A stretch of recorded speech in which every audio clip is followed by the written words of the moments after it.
বিপিএলের এবারের আসর শুরু হওয়ার কথা রয়েছে এবছরের ডিসেম্বরে। এবার নতুন নামে দেখা যাবে ঢাকাকে। চিত্রনায়ক শাকিব খান কিনেছেন এই দলটি, এমনটাই শোনা যাচ্ছে। নাম রাখা হয়েছে ঢাকা ক্যাপিটালস। ক্যাপিটালসের নাম ও লোগো উন্মোচন করা হয়েছে ইতিমধ্যেই, এবং নাম এবং লোগো উন্মোচন করেছেন চিত্রনায়ক শাকিব খান।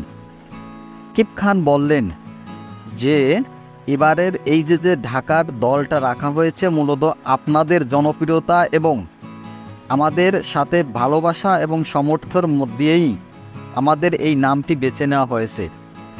দেখা যাবে বিজয়ের ইনশাল্লাহ। মানে তিনি দল রেখেছেন এবং বিজয়ের জন্য যে একটা বার্তা তাও দিয়ে রেখেছে। আসলে এই সময় চিত্রনায়ক শাকিব খান কিভাবে তার দলকে সাজাবে, এমনটা নিয়েও এখন খুবই একটা সংখ্যা দেখা দিয়েছে।